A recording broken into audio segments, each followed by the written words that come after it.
Ku am Ceebu Jen. I'm on a mission to find the best Ceebu Jen in Senegal. Ceebu Jen is a one-pot dish in which rice, fish, and vegetables are cooked together in a flavorful broth. You've probably heard Nigerians and Ghanaians making a fuss about their Jollof rice.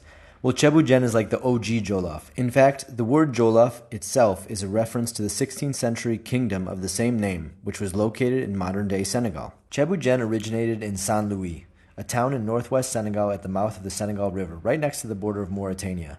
It may be in Saint Louis that I will find the best Ceebu Jen. Stay tuned for that future episode.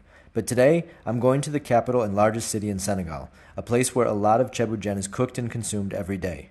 Got a full tank of gas, and I am on my way to Dakar. 90 kilometers on a low-powered scooter on a modern highway with unremarkable scenery may seem like a miserable way to spend a morning, but I love it, absolutely love it. Just being alone on the bike is an expansive feeling of possibility and freedom. I'm also an introvert with some occasional misanthropic tendencies. It's true that I could have taken the slower and more scenic route along the coast with varying terrain and a near constant view of the ocean, but I had a lunch date to respect. Getting into Dakar, there was a bit of traffic, which offered a good occasion to use one of the Jakarta's superpowers, riding on the shoulder and narrowly avoiding upending pedestrians while dodging taxis that think they are also the size of a small motorbike. In this case, it was a Chinese tricycle that decided that he was also the size of a small motorbike. After that little bouchon, the road opened up and I cruised past the Theater of Dakar and the Black Civilizations Museum, which I highly recommend. Right next to the train station is the old Malian market. Back when the train still ran from Bamako to Dakar, this was a bustling area where you could get Malian goods straight from the railway. Now there is one remaining concession in the midst of cranes and trucks and the mayhem of Dakar's frenzy of new construction. I popped in to shake off the rust on my Bambara and to buy a few items. That huge white cube that looks like a giant pat of butter is, in fact, butter. Shea butter, to be clear. And if you don't know what that is, look it up. It has magical properties, and I'm working my way towards slathering my entire body in this stuff on a daily basis. Some people are bothered by the earthy smell, but I'm one of those people that once I learn about the positive benefits of a substance, something that was once repulsive, in this case the smell, is now enticing. Okay. Okay.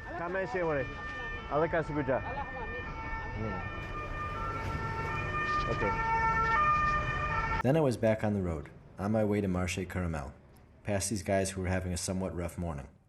I absolutely love driving around Plateau, the central business district of Dakar. There is a mix of colonial architecture and modern buildings, some nice old trees, a vintage Vespa every now and then, and plenty of top-tier people watching. Oh, I almost forgot, I made one more stop. This is a new life rule I've made for myself. If I see someone selling coconuts, I stop and buy a coconut. This rule is in effect for the first 3 coconut vendors I see. After that is up to my discretion. Otherwise, in a town like Dakar, I could end up spending $100 on coconuts in a day. I am mostly interested in drinking the water, which is chock full of electrolytes and nutrients. Marché Kermel dates to the colonial period, and it remains a premier spot in downtown Dakar for fresh produce, meat, and fish. But I was here for something else, the world-class food stalls just outside the market. I've arrived at Marché Kermel right now, and I'm about to go see what all the hype is about, and if really this is where I can find the best Ceebu Jen in Dakar.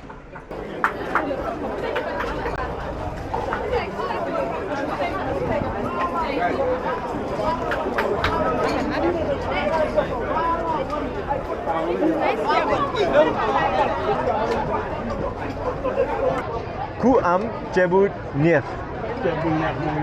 Fee. Wow. This gentleman insisted that this vendor, her name was Kodu, had the best Ceebu Jen in the market. He said he tested all of them. Now, I will never know if that's true. For all I know, Kodu could have been his sister-in-law. What I will tell you is that this was the best Ceebu Jen I've ever had.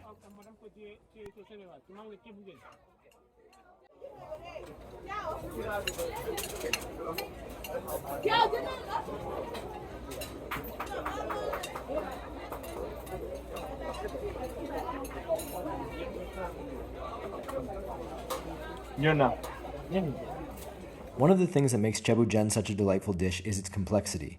There is acid from the lemon, there's this sweet tanginess from the tamarind, and earthiness from the bisap leaves, heat from the chili, this garlicky bite from what's called the broth, which is a green marinade that is filled with garlic, parsley, and sometimes celery leaf, amongst other secret ingredients, and every Ceebu Jen chef does have their secrets.